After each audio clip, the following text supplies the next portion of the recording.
एक बार भगवान बुद्ध अपने प्रिय शिष्य आनंद के साथ एक गांव से दूसरे गांव प्रवचन देने जा रहे थे। गर्मी का दिन था और धूप कड़ाके की थी, पर रास्ते पर चलते चलते उन्हें काफी समय हो गया था। आनंद के मन में ये सवाल उठ रहा था, आखिर आने वाला गांव और कितना दूर है। तभी उन्हें एक बुजुर्ग व्यक्ति खेत में काम करते हुए दिखता है। आनंद गौतम बुद्ध से बोलता है, चलो इस बुजुर्ग व्यक्ति से पूछ लेते हैं कि आने वाला गांव और कितना दूर है। बुद्ध हामी भरते हैं और बुजुर्ग व्यक्ति से पूछते हैं, आने वाला गांव और कितना दूर है।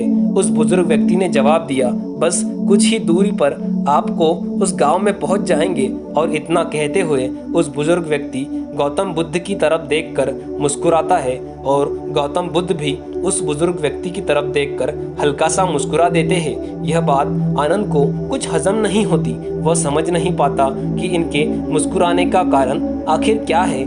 बस वो दोनों और आगे बढ़ जाते हैं और उतनी ही दूरी तय करने के बाद आनंद के मन में फिर से वो सवाल उठता है। उस खेत में काम कर रहे व्यक्ति के द्वारा बताए गए रास्ते के मुताबिक तो हम उस गांव में अब तक पहुंच जाने चाहिए थे, लेकिन ऐसा नहीं हुआ। दूर आगे बढ़ने के बाद महात्मा बुद्ध को एक महात्मा मिलते हैं। आनंद उस महात्मा से भी पूछ लेता है कि आगे आने वाला गांव और कितनी दूरी पर है। महात्मा ने कहा, बस 2-4 किलोमीटर की दूरी पर है। इतना सुनने के बाद आनंद ने सोचा, अब तो उस गांव में हम पहुंच ही जाएंगे। और फिर एक बार भगवान बुद्ध की राह पर मिले महात्मा को देखकर थोड़ा सा मुस्कुराते हैं और वो महात्मा भी बुद्ध को देखकर थोड़ा सा मुस्कुरा देता है। आनंद के मन में फिर से ये सवाल उठ रहा है कि आखिर वे दोनों एक दूसरों को देखकर हंस क्यों रहे हैं और इसकी हंसने का कारण क्या है। आनंद के सब्र का बांध अब टूटने लगता है।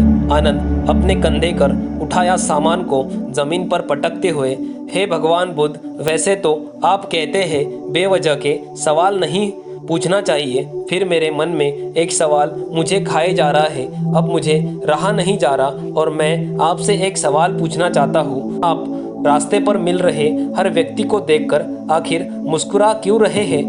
और इतना सुनने के बाद भगवान बुद्ध आनंद से कहा, आनंद, हम जिस गांव की तरफ जा रहे हैं मैं उस रास्ते पर पहले ही आ चुका हूँ। यहाँ से गांव कितनी दूरी पर है मुझे पता है और हर व्यक्ति ये बात जानता है, इसीलिए वो मुझे देखकर मुस्कुराते हैं और मैं उन्हें देखकर मुस्कुराता हूँ। जिस तरह हम लोगों को उनके लक्ष्य प्राप्ति के लिए उन्हें उपदेश देते हैं, उन्हें अपने जीवन के पथ पर सफलता के हेतु निरंतर चलने के लिए प्रेरित करते हैं, बिल्कुल राह में मिले हर व्यक्ति ने हमारे कार्य पथ पर हमें मंजिल और निरंतरता से आगे बढ़ने का उपदेश दिया है। भगवान बुद्ध की इस बात को सुनकर आनंद मुस्कुरा उठता है और गांव की ओर चलने लगता है।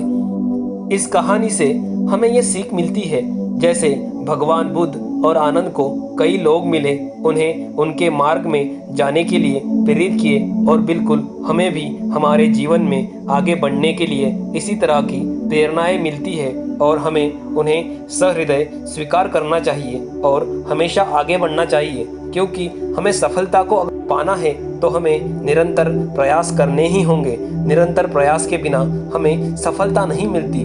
कुछ दूर चलने के बाद अगर आनंद और भगवान बुद्ध रुक जाते तो वे किसी गांव में नहीं पहुंच पाते। इसी तरह हमें हमारे जीवन में आगे बढ़ने के लिए निरंतर चलना ही होगा।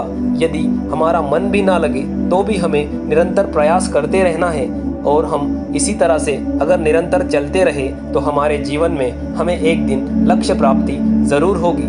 दोस्तों, आपको ये कहानी कैसी लगी हमें कमेंट करके ज़रूर बताएं और हमारे इस वीडियो को लाइक करें और चैनल को सब्सक्राइब करें।